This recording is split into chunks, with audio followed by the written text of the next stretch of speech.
आज के पॉडकास्ट में सारे मम्मीज़ का स्वागत है। आज के एपिसोड में गेस्ट है मेरी मम्मी। आज बात होगी गायनेकोलॉजी के बारे में। आपके एज के औरतों की जिंदगी कैसे होती है। बहुत चिड़चिड़े हो गए हम, बहुत रोना आता है, साइकोलॉजिकल डिस्टर्बेंसेस होते हैं मेनोपॉज की वजह से। क्या आजकल ये मेनोपॉज जल्दी हो रहा है? हाँ डेफिनेटली। जो लेडीज स्मोकिंग करते हैं उनके ओवरीज जल्दी काम करना बंद हो जाते हैं। अक्यूट मेनोपॉज की सिचुएशन भारत में होती है बहुत ज़्यादा। अगर कोई लेडी की दोनों ओवरीज हम निकाल देते हैं उनको अक्यूट मेनोपॉज होने का चांस रहता है और उनको डेफिनेटली हमको बहुत सारे लोग डॉक्टर्स की बातें नहीं सुनते। मोस्ट कॉमन चीज़ क्या है जिसकी एडवाइस लोग नहीं लेते? एक तो ब्लड प्रेशर की गोली खाने से मना करते हैं और दूसरा डायबिटीज का ट्रीटमेंट चालू करने से भी मना करते हैं। बोलते हैं नहीं मैं अभी रिलैक्स होंगी तो ठीक हो जाएगा। It is not like that. If your sugar is high, it is high, there is a problem, you need to address it.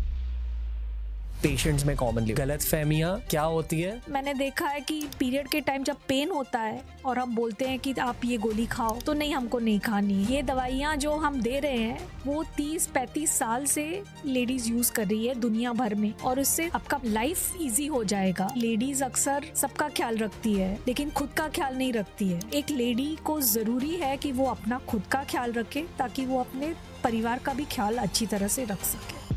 सारे मम्मीज़ का स्वागत है। मैं चाहता हूँ कि ये वाला पॉडकास्ट हमारे देश के हर मम्मी तक पहुँचे।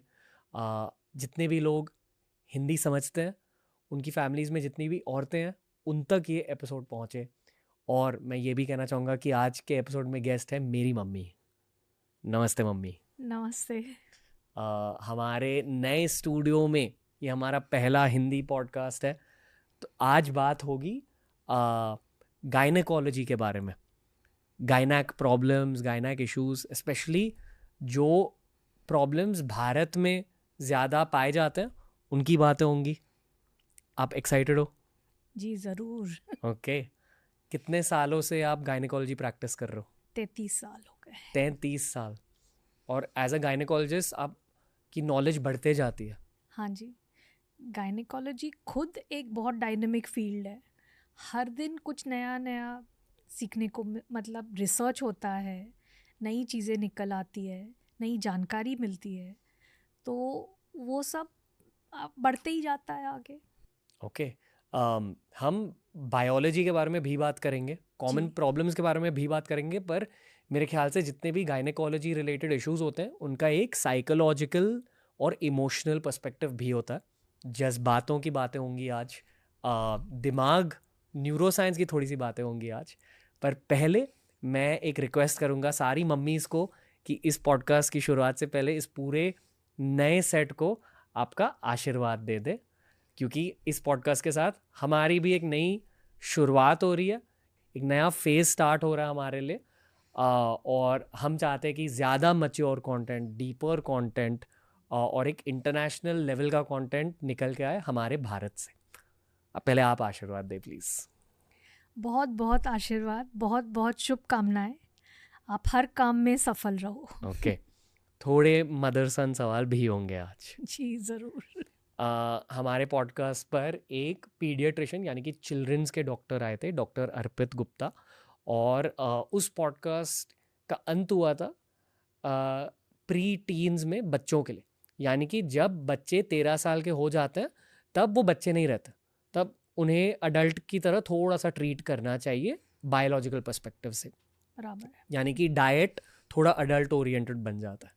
मैं मानता हूँ कि जब बच्चे टीनेजर बन जाते हैं, जब 13 साल के हो जाते हैं, तब मम्मीज़ की लाइफ में भी साइकोलॉजिकली और बायोलॉजिकली चीज़ें बदलने लगती है। करेक्ट? एक औरत की ज़िंदगी उसके जन्म के पहले शुरू हो जाती है। जो अब जब भी वो अपनी मम्मी के पेट में थी तब से उसका आगे का फ्यूचर निश्चित होता है। तो जो बच्ची होती है तब क्या खाती है, क्या पीती है, उसके ऊपर भी उसका फ्यूचर निर्भर होता है। टीनेजर के प्रॉब्लम्स अलग होते हैं, शादीशुदा औरत के अलग। मेनोपॉज हो जाता है, पीरियड्स बंद हो जाते हैं तो प्रॉब्लम्स अलग होते हैं। और बहुत उम्र की लेडीज़ जो होती है उनके अलग होते हैं। तो एक गायनेकोलॉजिस्ट का काम जन्म से पहले शुरू हो जाता है और जन्म के एंड तक रहता है। ओके। मैंने पहले सोचा था कि हम इस पूरे टाइमलाइन को ब्रेक डाउन करेंगे, फिर पता चला कि प्रेगनेंसी, पीसीओएस, पीरियड्स ये खुद से टॉपिक्स हैं, तो इन्हें आप एक पॉडकास्ट में नहीं समझा सकते, इसलिए आज हम फोकस करेंगे मम्मीज पर। जी। Are you comfortable sharing your age? Yes. आपकी खुद की उम्र क्या है? 59। तो अगले साल आप 60 साल के हो जाओगे। जी। आप नानी बन चुके हो, हाँ जी। लाइफ के प्रायोरिटीज बदल रहे हैं। जी। बदल रहे हैं। हाँ जी। ओके।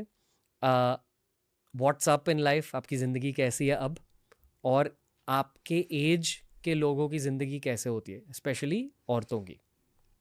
अबाउट 45 इयर्स की उम्र जब होती है लेडीज़ की, तो उनमें चेंजेस चालू हो जाते हैं।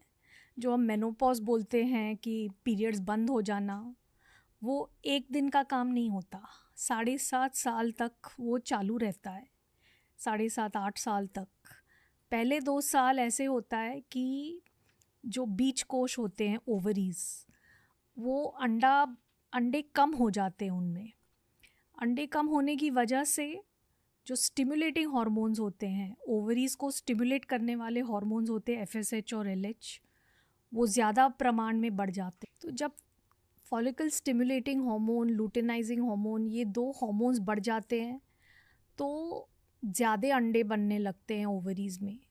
और जो लेडी के पीरियड्स महीने भर के बाद आते थे, उनके पीरियड्स जल्दी जल्दी आना शुरू हो जाते हैं। ये आप मेनोपॉज के पास कह रहे हो? पहले मेनोपॉज के 7 साल पहले ये सब होना शुरू हो जाता है। रफली तो उम्र क्या होती है लोगों की? In the early 40s। Usually menopause की एज 50 to 55 मानी जाती है, लेकिन कुछ लेडीज़ में प्री मैच्योर मेनोपॉज हो जाता है, तो 35 to 55 तक हो सकता है। 35 तक? हाँ, 35 से लेके 55 तक, but commonly the age counted is 50। क्या आजकल ये मेनोपॉज जल्दी हो रहा है? मेनोपॉज तो जल्दी नहीं हो रहा है, लेकिन ऐसा है कि जो लेडीज़ को कोई इन्फेक्शन है या स्मोकिंग करते हैं, तो उनके ओवरीज जल्दी काम करना बंद हो जाते हैं, तो उनका हाँ डेफिनेटली प्री मैच्योर मेनोपॉज होता है। और ये फैमिलीज़ में रन करता है, जेनेटिक है? जेनेटिक भी होता है। तो अगर हम लेडी की मेनोपॉज की एज प्रेडिक्ट करना चाहते हैं, तो हम पूछते हैं कि क्या आपको पता है कि आपकी मम्मी या बड़ी बहन को कभी मेनोपॉज आया, तो अंदाजे से उनकी बेटी का भी उसी उम्र के आसपास होता पर है। ये एक औरत को पता रहना चाहिए कि मम्मी का मेनोपॉज कब शुरू हुआ? पता रहने से कुछ फ़र्क नहीं पड़ता, लेकिन लेडीज़ डर जाती है कि क्या ये मेनोपॉज आ गया, मुझे अभी हार्मोन्स कम हो जाएंगे, अभी मैं बूढ़ी हो जाऊंगी। तो हमेशा लेडीज़ की ये या क्वेश्चन रहता है ये कि क्या ये मेरा मेनोपॉज आ गया है। जब भी पीरियड्स में कोई अदला बदली हो जाती है तो लेडीज़ डर जाती है।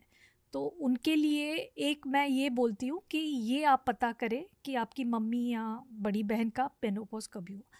दूसरा प्रॉब्लम तो हम फेस करते हैं कि आजकल बहुत लेडीज़ की हिस्टेरेक्टमी हो जाती है। क्या होती है हिस्टेरेक्टमी? यूट्रस, जो बच्चेदानी की थैली होती है, वो निकाल देते हैं। अगर फाइब्रॉइड्स है, अगर बहुत ब्लीडिंग है, अगर कोई और प्रॉब्लम है, तो बच्चेदानी की थैली निकाल दी जाती है। तो उनको मालूम ही नहीं है कि कभी मेनोपॉज आया। मेनोपॉज मतलब कभी उनके ओवरीज काम करना, मतलब अंडे बनाना और अंडे फूटना बंद हो जाए। थोड़ी स्टूपिड क्वेश्चन है, पर हिस्टेरेक्टमी के बाद भी पीरियड्स आते हैं? हिस्टेरेक्टमी के बाद पीरियड नहीं आते हैं अनलेस इट इज़ अ सब टोटल हिस्टेरेक्टमी। मतलब एक यूट्रस का एक हिस्सा निकाला जाता है? हाँ, तो जब मेन हिस्सा निकाला जाता है, लेकिन थोड़ा पार्ट अगर यूट्रस का नीचे का पार्ट रह गया, तो उसमें से कभी कभी ब्लीडिंग होती रहती है। सर्विक्स, यूट्रस का जो मुंह होता है वो, और उसके साथ थोड़ा यूट्रस का लोअर पार्ट रह जाता है, तो हाँ पीरियड्स आ सकते हैं हिस्टेरेक्टमी के बाद। लेकिन जब भी फुल यूट्रस निकाला जाता है तो पीरियड्स बिल्कुल बंद हो जाते हैं। लेकिन ओवरीज काम करना बंद नहीं होती है, वहाँ से अंडा फूटता ज़रूर है, वहाँ से हार्मोन्स भी जब ज़रूर बनते हैं। तो जो एकदम बुढ़ापा आ गया ऐसे कुछ प्रॉब्लम नहीं आता। ओके। तो इनिशियली पीरियड्स शॉर्ट हो जाते हैं, 22 दिन 24 दिन में पीरियड्स आने लगते हैं। नॉर्मल कितना होता है?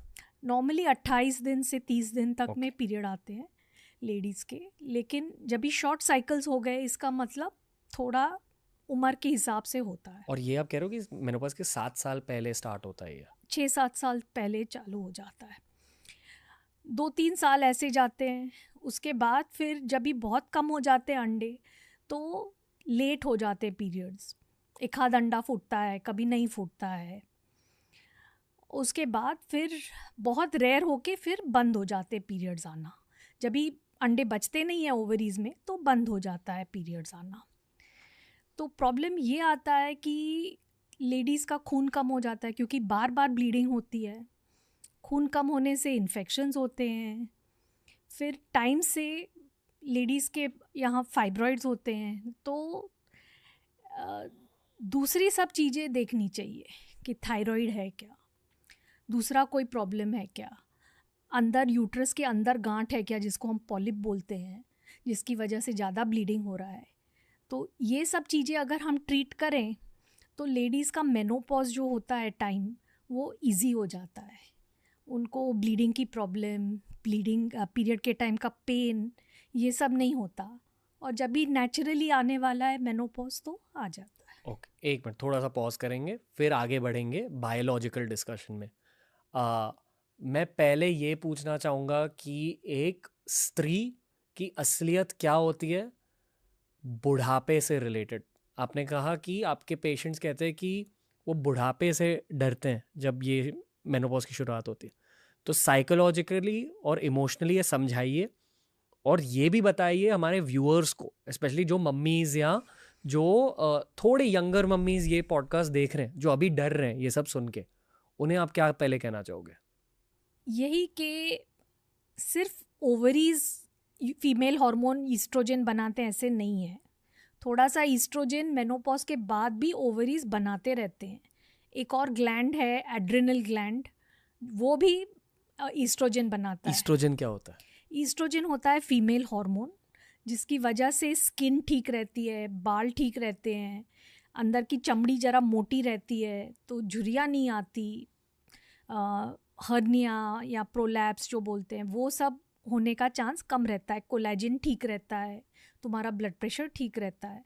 तो ये सब काम ईस्ट्रोजन करता है। बेसिकली आप ज़्यादा यंग दिखते हो। हाँ जी। ओके। तो और जो फैट टिश्यू होता है वो भी ईस्ट्रोजन बनाता है। सो थोड़ा बहुत ईस्ट्रोजन बॉडी में बनते रहता है, इवन आफ्टर मेनोपॉज वो बनते रहता है।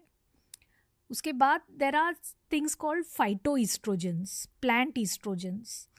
तो ये कुछ खाने पीने की चीज़ों में फाइटो ईस्ट्रोजन्स होते हैं, जैसे कि दालें, हर दाल, सोयाबीन, फिर ज़ीरा, इलायची, अदरक, सूरन।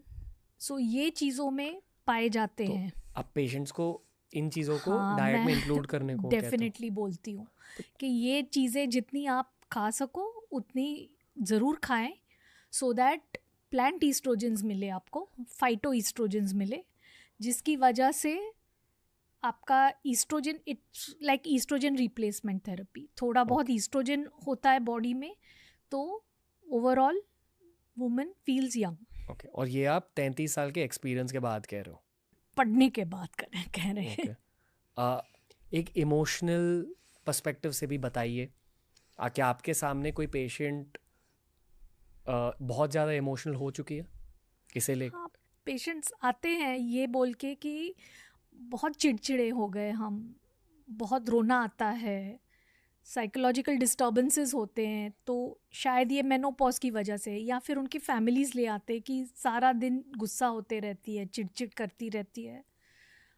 तो ये भी एक ईस्ट्रोजन, या फिर बहुत बिना वजह रोती रहती है, तो ये भी एक ईस्ट्रोजन की कमी की वजह से ये सब चेंजेस हो सकते हैं। लेकिन एक मेनोपॉज ऐसा टाइम है जब भी लेडी की बॉडी में भी चेंजेस हो रहे हैं और सोशल चेंजेस भी हो रहे हैं। आजू बाजू भी मतलब बच्चे बड़े हो गए होते हैं, अपने काम में लगे गए हुए होते हैं, हस्बैंड अपने काम में बिज़ी रहते हैं, तो लेडी अकेली भी पड़ जाती है, तो शायद ज़्यादा सोचती होगी। लेडीज़ रिटायर होते हैं अपने काम से तो शायद वो उनके पास टाइम ज़्यादा है सोचने को, तो सोशल चेंजेस भी होते हैं, लेकिन डेफिनेटली इमोशनल फैक्टर भी है।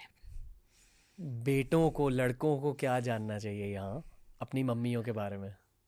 यही कि ये उम्र ज़रा नाजुक उम्र है। तो मम्मी अगर चिड़चिड़ करने लगी या फिर डिप्रेस हो गई या फिर, तो मतलब वो नेचुरल प्रोसेस है।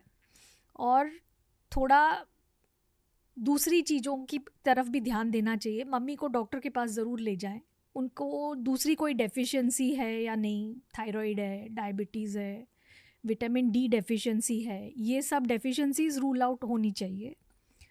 और जब तक पीरियड्स आते हैं तभी तक हम हार्मोन रिप्लेसमेंट नहीं देते, क्योंकि उनमें हम अज्यूम करते हैं कि उनमें इनफ ईस्ट्रोजन है।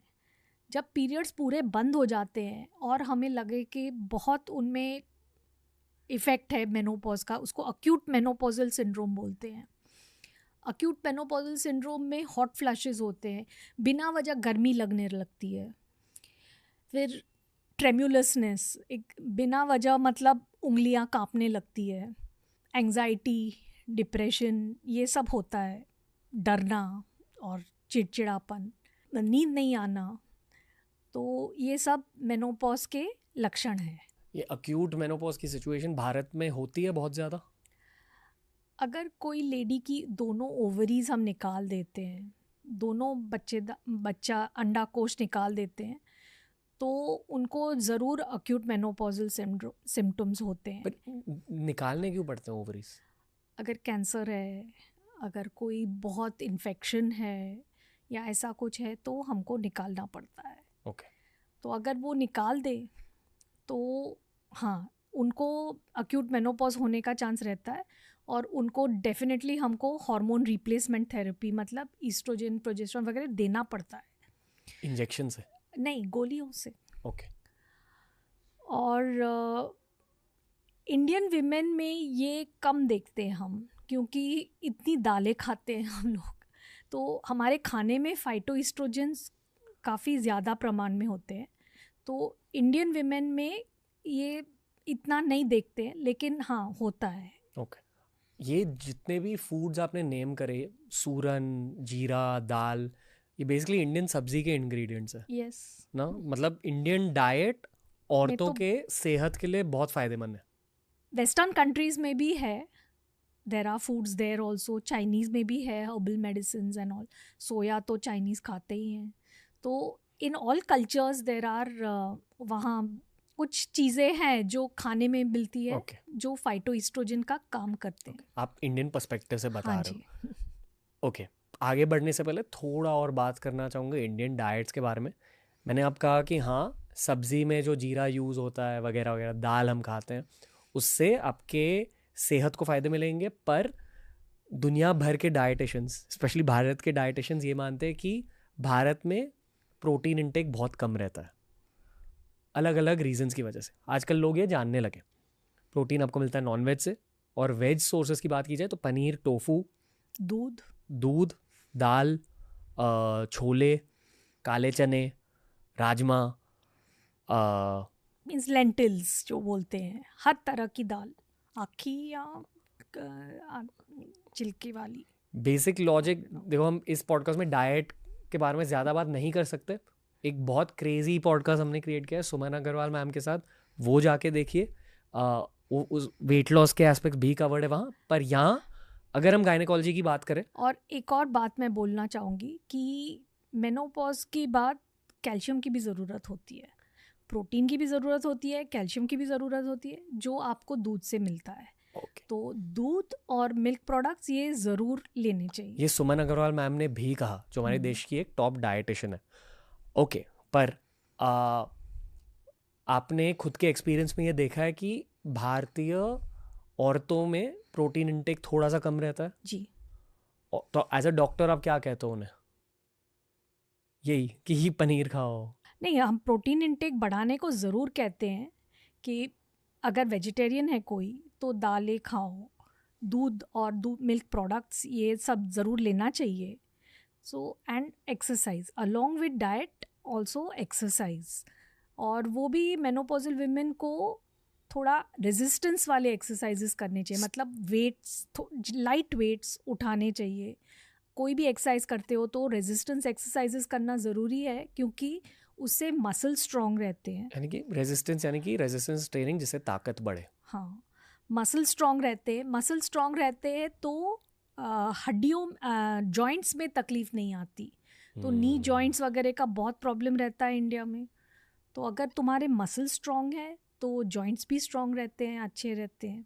तो ये उसकी वजह से हम बोलते हैं कि आप रेजिस्टेंस एक्सरसाइजेस करो, क्योंकि मेनोपॉज का एक और प्रॉब्लम होता है कि हड्डियां नरम हो जाती है, उनमें कैल्शियम कम हो जाता है, फ्रैक्चर होने का डर रहता है।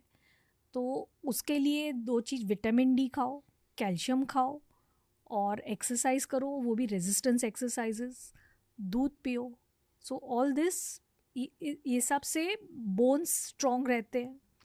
सो मेनोपॉज के बेसिकली 3 चीज़ें होती है। एक तो आपको बोन हेल्थ को देखना है, दूसरा तो आपको स्किन और एपिथेलियम, मतलब जो लाइनिंग है आपके बाउल का लाइनिंग, आपके फीमेल पार्ट्स के लाइनिंग, यूरिन ब्लैडर का लाइनिंग, ये सब लाइनिंग थिन हो जाता है। तो उसको थिक रखने के लिए थोड़ा ईस्ट्रोजन ज़रूरी होता है। तो उसके लिए भी हम हार्मोन रिप्लेसमेंट थेरेपी देते हैं। ये कितनी औरतों को करना पड़ता है हार्मोन रिप्लेसमेंट थेरेपी? 60 साल के बाद, 70 साल के बाद तो वो काफ़ी औरतों को ज़रूरी होता है। और तीसरी चीज़, कैंसर्स का देखना पड़ता है। You have to do preventive measures और डिटेक्ट कैंसर अर्ली। तो अर्ली डिटेक्शन ऑफ कैंसर में हम बोलते हैं कि सेल्फ ब्रेस्ट एग्जामिनेशन करना चाहिए एवरी मंथ वुमन को। अगर आपकी फैमिली में कैंसर का हिस्ट्री है, मतलब मम्मी, मासी, बुआ, इन सबको ब्रेस्ट कैंसर, या कुछ मेल रिलेटिव्स को कोई बाउल का कैंसर हुआ है, तो आपको मैमोग्राम 40 इयर्स की एज में करा लेना चाहिए। अगर कैंसर कोई किसी को नहीं है, ऐसे क्लोज रिलेटिव को कैंसर नहीं है, तो 50 साल की उम्र में एक मैमोग्राम, बेसलाइन मैमोग्राम करना चाहिए। मैमोग्राम के साथ हम सोनोग्राफी ऑफ द ब्रेस्ट भी कराते हैं।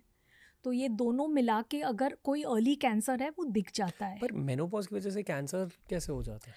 मेनोपॉज की वजह से कैंसर नहीं होता है, वो जैसे उम्र बढ़ती है तो कैंसर का लाइक्लीहुड बढ़ता है विद टाइम। हाँ, तो उसको डिटेक्ट अर्ली करना चाहिए, because then the treatment changes, it's much simpler treatment.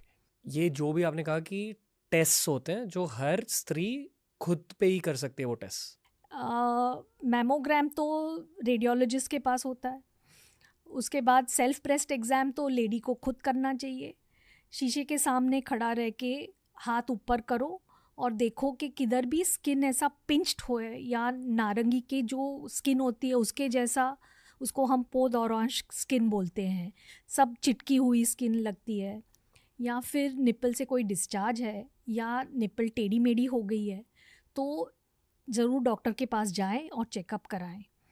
उसके बाद उंगलियों के टिप्स से ऐसे फील करना चाहिए फुल ब्रेस्ट को, चने या वटाने जैसी गांठ है क्या, ऐसा कोई हार्ड गांठ लगी ब्रेस्ट में, तो ब्रेस्ट टिश्यू, ब्रेस्ट ग्लैंड्स होते हैं, तो अगर कोई हार्ड गांठ ऐसी लगी तो भी डॉक्टर के पास जाए। और ब्रेस्ट के साथ बगल का भी टेस्ट करना चाहिए। बगल इज़ लाइक अ पिरामिड, उसके 4 वॉल्स होते हैं और एक एपेक्स। आर्मपिट तो front wall, side wall which is the arm, back wall and middle wall which is your chest, और फिर उसके टिप में वहाँ भी कोई गांठ लगी तो भी वो सिग्निफिकेंट है, तो उसकी जांच कराना ज़रूरी है। यहाँ मैं बोल दूँ कि 99% ऑफ विमेन को कुछ नहीं होता है, कैंसर नहीं होता है। गांठें अनेक तरह की होती है ब्रेस्ट में, और 99% तो कैंसर नहीं होता है। सिर्फ वो 0.1% जो कुछ कैंसर है उसको जल्दी से डिटेक्ट किया जाए तो उसकी ट्रीटमेंट भी सिंपल होती है। तो आपका काम है कि डिटेक्ट जल्दी करना है। ओके। तो ये दूसरी बात, सेल्फ ब्रेस्ट एग्ज़ाम। तीसरी बात तो करनी चाहिए कि पैप्समियर। तो जब भी आपकी शादी होती है या सेक्सुअल लाइफ चालू होती है, तो एक बेसलाइन पैप्समियर, जो सर्विक्स थैली का जो मुंह होता है उसके ऊपर जो अगर कैंसर है तो वो cancer check time to time होना चाहिए। हाँ, साल में एक बार। जब आप यंग होते हैं तो हाँ, साल में एक बार होना चाहिए। अगर कोई उसमें ख़राब सेल्स दिखे या कुछ सस्पिशियस स्मीयर तो ज़्यादा टेस्टिंग होनी चाहिए, या फिर कोई इन्फेक्शन हो तो उसकी ट्रीटमेंट करके 6 महीने में बाद हम बोलते हैं कि वापस कराओ। और जैसे उम्र बढ़ती है फिर पैप्समियर्स का इतना ऑफन टेस्ट करना ज़रूरी नहीं होता, 2-3 साल में एक दफ़ा किया तो इनफ होता है। और तीसरी बात तो है कि एक पेल्विक सोनोग्राफी, मतलब तुम्हारे नीचे के भाग के, पेट के नीचे के भाग का एक सोनोग्राफी साल में एक दफ़ा ज़रूर होना चाहिए।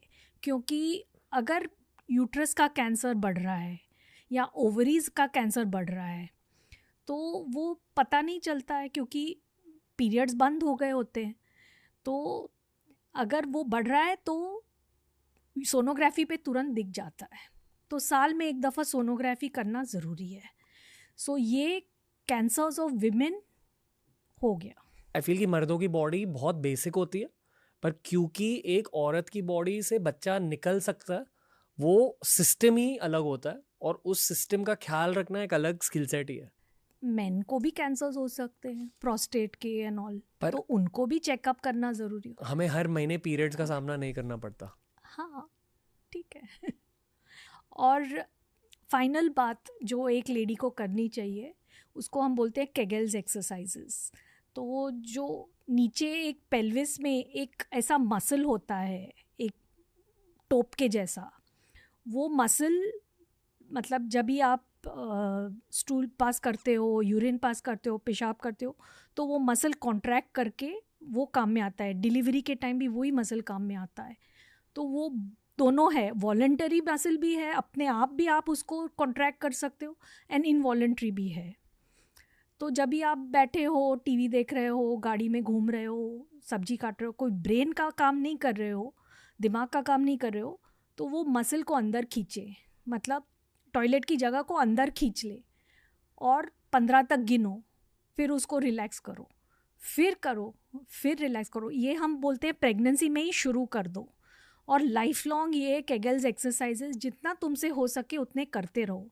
ये both men and women should do, because this muscle, ये जो मसल है इसको लीवेटर एनाई मसल बोलते हैं। वो मसल टाइम के हिसाब से ढीला पड़ जाता है, और जब ढीला पड़ जाता है तो वो मसल ब्लैडर, यूरिन ब्लैडर जो होती है उसको होल्ड करता है। जब वो ढीला पड़ जाता है तो ब्लैडर थोड़ा नीचे गिरने लगता है। तो जब भी आप खांसते हो, छींकते हो या कुछ वजन उठाते हो तो थोड़ा यूरिन लीक हो जाता है ब्लैडर में से, ब्लैडर की नली में, यूरेथ्रा में, और फिर एकदम यूरिन पास करने का सेंसेशन आ जाता है। तो ये दोनों में होता है, मेन में भी होता है, विमेन में भी होता है। किस एज पे होता है? लेटर एज में होता है, 70s 80s। तो विमेन में ये यूरेथ्रा बहुत शॉर्ट होता है, तो उनमें ये सब ज़्यादा दिखता है। इसको हम स्ट्रेस यूरिनरी इनकॉन्टिनेंस बोलते हैं। थोड़ा सा यूरिन लीक हो जाना या फिर बार बार यूरिन को जाना पड़ता है।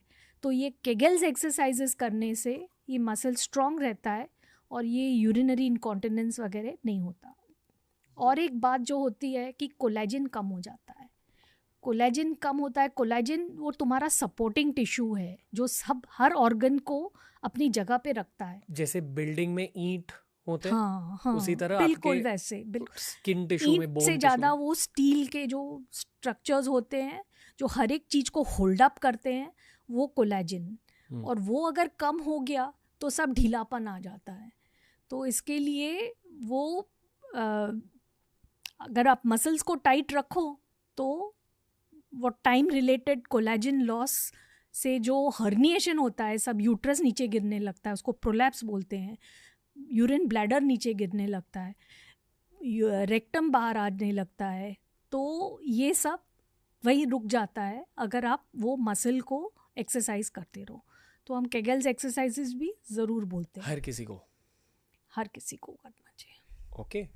और एक बात होती है प्रॉब्लम लेडीज़ की, वो जॉइंट्स की प्रॉब्लम होती है। जॉइंट्स की प्रॉब्लम जो होती है तो एज के हिसाब से एक्सरसाइजेस होनी चाहिए। आप बहुत ज़्यादा भाग दौड़ नहीं कर सकते, जिसको हम बोलते हैं high impact exercises. High impact exercises से जॉइंट जल्दी घिस जाते हैं और आपकी फुटवेयर भी बराबर से होने चाहिए, आर्च होना चाहिए उसमें। उम्र से, वजन से फ्लैट फीट होने लगते हैं तो फीट के प्रॉब्लम्स चालू हो जाते हैं, घुटनों के प्रॉब्लम्स चालू हो जाते हैं। एक तरह है मसल्स को स्ट्रॉन्ग बनाओ, दूसरा है कि ठीक से आपका खुराक ठीक होना चाहिए, कैल्शियम होना चाहिए, और तीसरी बात तो आपका फुटवेयर भी बराबर होना चाहिए। और यू कांट डू, आप हाई इम्पैक्ट एक्सरसाइजेज नहीं कर सकते, आप बहुत ज़्यादा वेट्स नहीं उठा सकते बिकॉज जॉइंट्स घिस जाते हैं और जॉइंट्स के प्रॉब्लम शुरू होने की। ओके, एक मिनट, यहाँ कुछ प्रैक्टिकल चीज़ों के बारे में बात करते हैं। मुझे याद है जब मैंने मेरी पहली TEDx टॉक दी थी, तब उस टॉक का टॉपिक ये था कि मैंने मेरी मम्मी को जिम से कैसे इंट्रोड्यूस किया। हाँ। ये मुझे याद है वो फेज़, जब मैं शायद कॉलेज में था, मैं आपको जिम ऐसे खींच के लेके गया कि करो ये, और आपको नहीं करना था इनिशियली। फिर जब एक बार स्टार्ट किया तो कैसा लगा आपको? बहुत फ़र्क पड़ता है। एक्सरसाइजेस करने से थोड़ा कॉन्फिडेंस भी आता है, स्ट्रेंथ भी आता है, और जो आपका इधर उधर का दुखना होता है वो सब कम हो जाता है। ये जो आप कह रहे हो कि इधर उधर का दुखना, ये हर स्त्री के साथ होता है ना? मतलब अगर आपने एक्सरसाइज नहीं करी तो। हाँ। और ये स्त्रियों का बॉडी एक मेरे ख्याल से बहुत जल्दी स्टार्ट होता है as compare to men. Because जो वुमन होती है वो प्रेगनेंसी झेलती है, उसका डबल बॉडी वेट उसके जॉइंट्स थ्रू जाता है।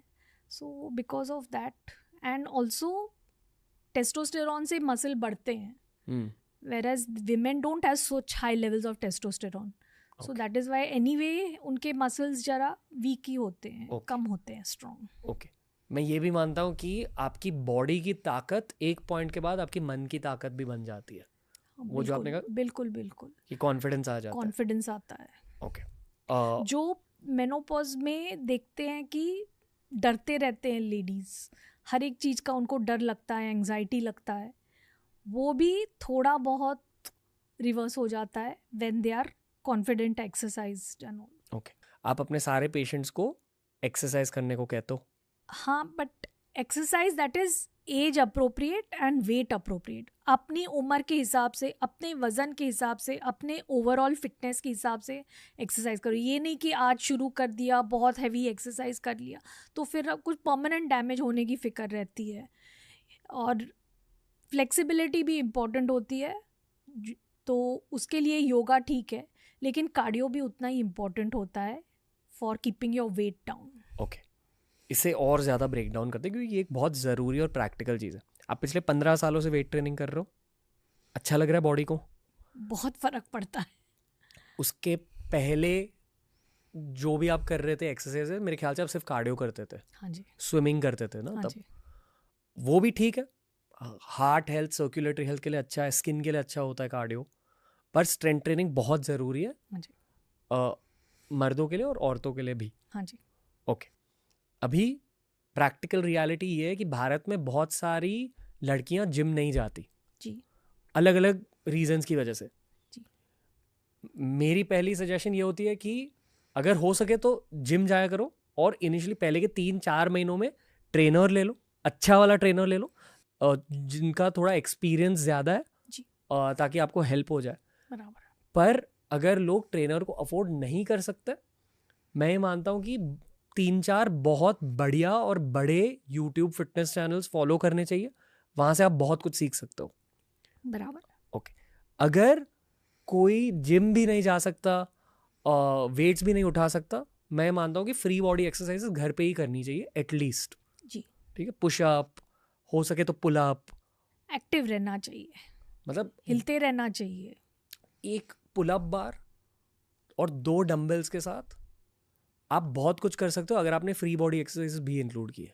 Bands also, elastic bands. Elastic bands. क्या भारत में बहुत सारी लड़कियां स्ट्रेंथ ट्रेनिंग को टेकअप कर रही है? मतलब आप अभी 33 साल से डॉक्टर हो।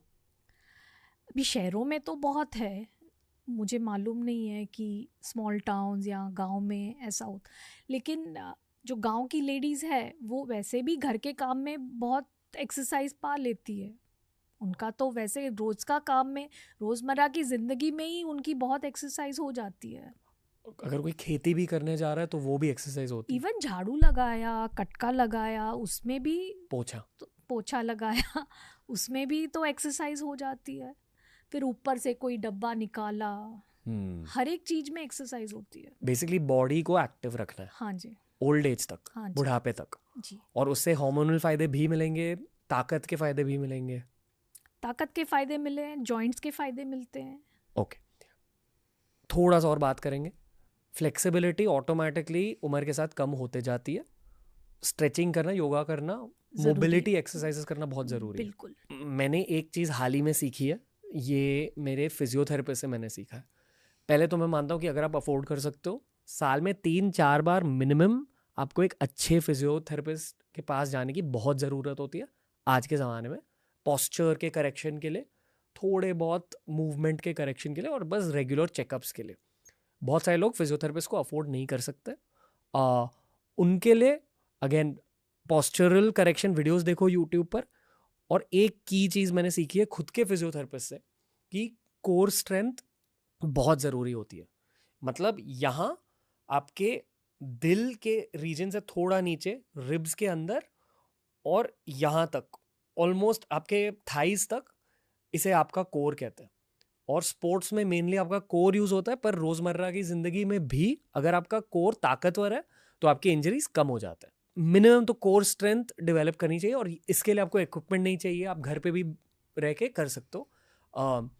फास्टेस्ट सोल्यूशन ये है कि योगा ज़्यादा करो। योगा में ये सारी चीज़ें कवर हो जाती है। थोड़ी बहुत स्ट्रेंथ ट्रेनिंग भी हो सकती है योगा के through. Yoga combined with free body training से बहुत कुछ हो सकता है जी। और कुछ कहना चाहोगे एक्सरसाइज को लेकर? नहीं, बस यही ठीक है। कार्डियो के लिए अक्सर औरतें क्या करती है? Running, swimming, cycling, walking. Running तो एक उम्र के बाद तो फिर हाई इम्पैक्ट एक्सरसाइजेस हो गया, जॉइंट्स की हमको फिक्र रहती है थोड़ी, तो वॉकिंग इज़ गुड, लेकिन शूज़ बराबर होने चाहिए, शूज़ में आर्च होनी चाहिए, वेल फिटेड होने चाहिए।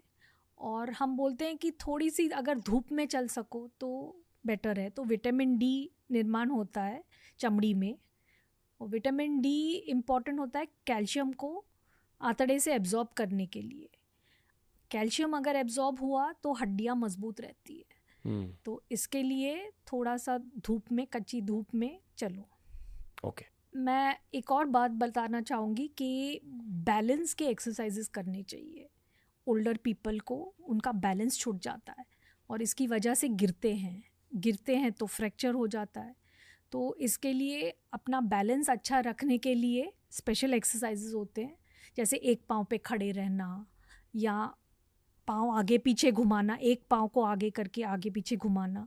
तो अगर आपका बैलेंस ठीक रहा, और जो आपने बोला कोर एक्सरसाइजेस, और दूसरी बात तो है कि जो दोनों men as well as women, older men and women, वो लोग को हर काम मतलब बैठ के करना चाहिए। जैसे अंडरवेयर पहनते हैं तो खड़े रह के एक पाँव पे बैलेंस होता है, बैलेंस नहीं रहता है और गिर जाते हैं, तो उसकी वजह से बैठ के पहनो। और बाथरूम भी उस बहुत स्लिपरी नहीं होना चाहिए, कोई भी स्लिपरी सरफेस पे नहीं जाओ, तो क्योंकि छूट गया तो आप अपने आप को संभाल नहीं पाओगे। इसके लिए वो स्लिपरी सरफेस नहीं होना चाहिए। ये सब चीज़ें एक उम्र के बाद उसका ख्याल रखना पड़ता है। Okay, moving on. हमने हिस्टेरेक्टोमी की बात करी इस पॉडकास्ट की शुरुआत में। हिस्टेरेक्टोमी यानी कि यूट्रस को पूरी तरह से निकाला जाता है, या एटलीस्ट उसका एक हिस्सा निकाला जाता है। क्या ये हर स्त्री को करना ज़रूरी है? नहीं, बिल्कुल नहीं। एक्चुअली अभी तो हमारी सोच है कि मोस्ट लेडीज़ को हिस्टेरेक्टोमी ज़रूरी नहीं होती।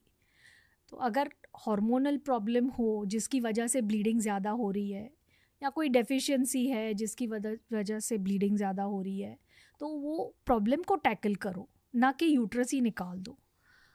पर कुछ चीज़ें हैं, जैसे बहुत फाइब्रॉइड्स है लेडी को, या यूट्रस में कभी कभी बहुत सूजन आ जाती है, उसको हम एडेनोमायोसिस बोलते हैं, या फिर कोई भी मेडिकल थेरेपी के बाद उनको आराम नहीं मिलता है, या फिर कैंसर है, तो ये सब चीज़ों में हम ज़रूर बोलते हैं कि हाँ, यूट्रस निकाले तो बेटर है। ओके। हिस्टेरेक्टोमी फिर कैसे केसेस में ज़रूरी होती है? एक तो कैंसर, अगर सर्विक्स का कैंसर है, थैली के मुंह का कैंसर है, फिर थैली का अपना कैंसर है, यूट्राइन कैंसर, एंडोमेट्रियल कैंसर, कभी कभी ओवेरियन कैंसर होता है, ट्यूबल कैंसर होता है। तो ये सब कैंसर्स में तो है ही ज़रूरी। अगर मल्टीपल फाइब्रॉइड्स, बहुत सारे फाइब्रॉइड्स हैं, मैंने खुद ने मतलब एक लेडी से 17 फाइब्रॉइड्स निकाले हैं। जो यंगर लेडीज़ है जिनको बच्चा चाहिए, उनकी हम बच्चेदानी की थैली निकालते नहीं हैं, हिस्टेरेक्टमी नहीं कर देते, उनको हम मायोमेक्टमी करते हैं, मतलब फाइब्रॉइड्स निकाल देते हैं। लेकिन जिनका मतलब है बच्चे हैं, उनको और बच्चे नहीं चाहिए, उनकी उम्र हो गई है, तो फिर वो यूट्रस रख के कोई फ़ायदा होने वाला है नहीं। तो इसके लिए फिर हम बोलते हैं अगर बहुत सारे फाइब्रॉइड्स है या पहले वो तुम्हारा ऑपरेशन हो चुका है फाइब्रॉइड्स का और फिर से आ गए हैं, तो हम बोलते हैं कि भाई अभी निकाल दो। या फिर कोई लेडीज़ होते हैं जिनको कोई ब्लड का प्रॉब्लम है और बार बार उनको बहुत ज़्यादा ब्लीडिंग होती है, तो उनको भी बोलते हैं कि अगर बच्चे हो गए हैं, यूट्रस की ज़रूरत नहीं है, तो निकाल दो। ब्लीडिंग डिसऑर्डर्स, यानी पीरियड्स के दौरान they have coagulation disorders, okay, because of which they bleed a lot during their periods. मतलब so- खून लिक्विड ही रह जाता है, हाँ सॉलिड नहीं बनता। हाँ, Okay. so then we tell them that it is better that they undergo a hysterectomy. There is एक है एडिनोमायोसिस, जिसमें यूट्रस का जो मसल है वो बहुत सूज गया होता है और जो अंदर की लाइनिंग होती है यूट्रस की, वो यूट्रस के मसल में चला गया होता है। उसकी वजह से बहुत पेन होता है पीरियड के टाइम, रिलेशंस रखने के टाइम भी बहुत पेन होता है। तो ऐसे में भी हम बोलते हैं कि better you remove once child bearing is over. ये कितने लोगों में होता है? भारत में 6% लोगों को, कुछ स्टडीज़ में ज़्यादा, लेकिन 6 से 10% तक आप मान सकते हो। ओके, पर भारत में है कॉमन?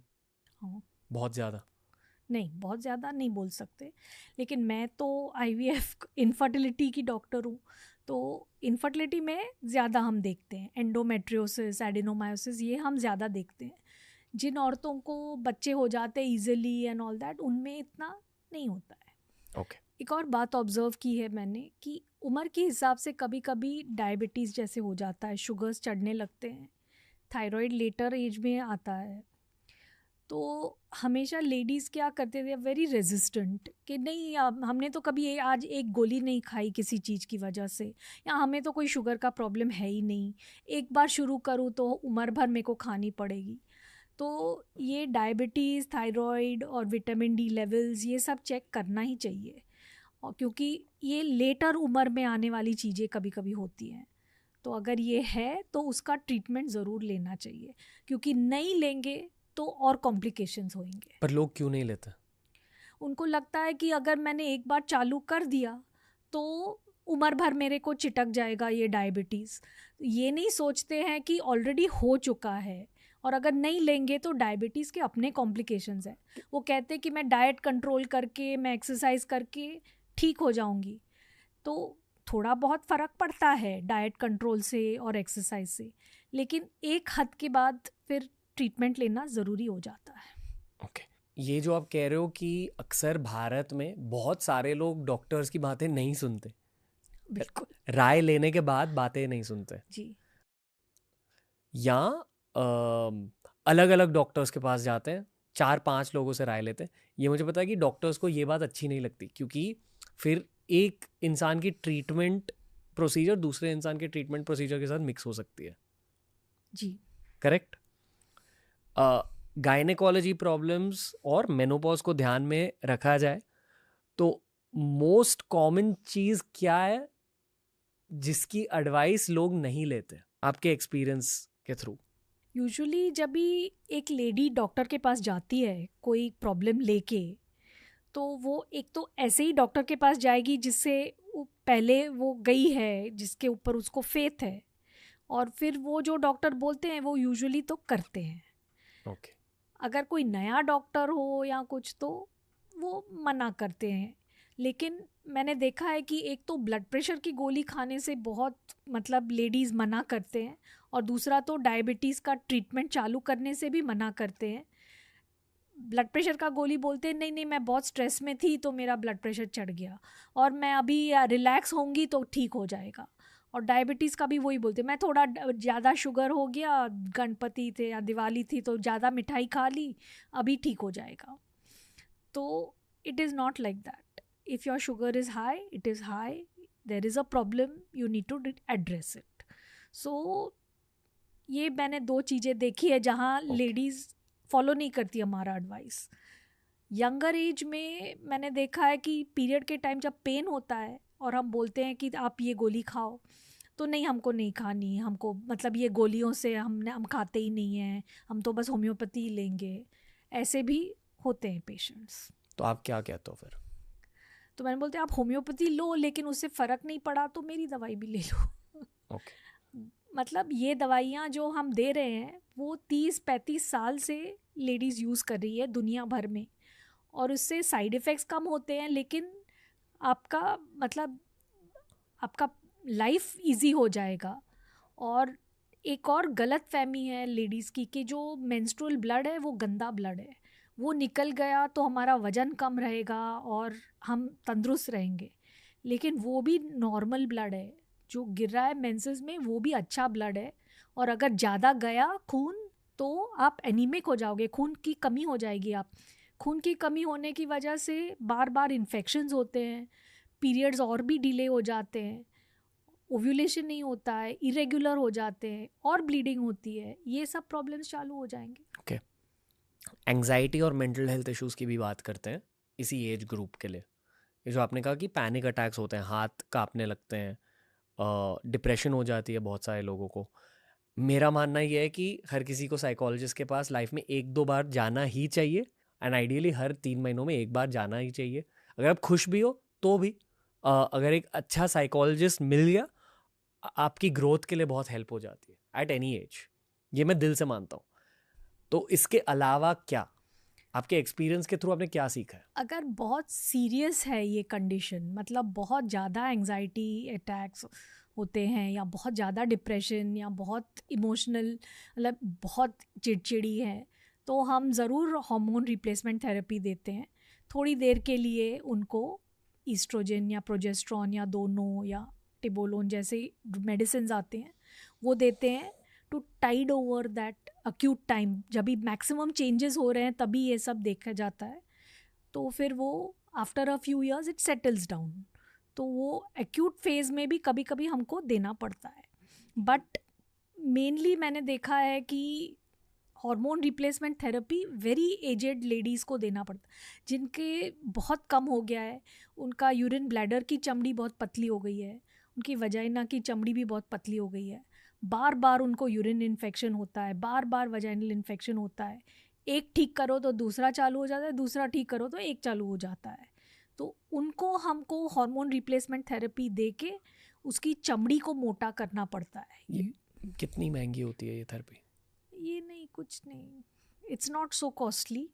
क्रीम आती है, नहीं तो गोली आती है, इट्स नॉट कॉस्टली। एंड वो भी हम इनिशियल फेज़ में ज़रा ज़्यादा देते हैं, जब भी चमड़ी बन जाती है फिर just maintenance therapy is enough. हर महीने थोड़ी दवाई लेनी पड़ती है? डेली या हफ्ते में 2 या 3 बार। जेल्स भी आते हैं जो सिर्फ ऊपर से लगाना होता है।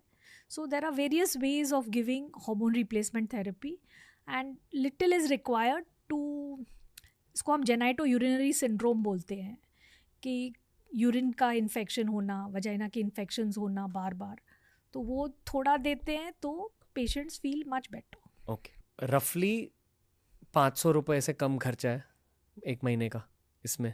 अंदाजे से अराउंड 500 रुपया महीना तक का खर्चा होता है। ओके। और वो इनिशियल फेज़ में?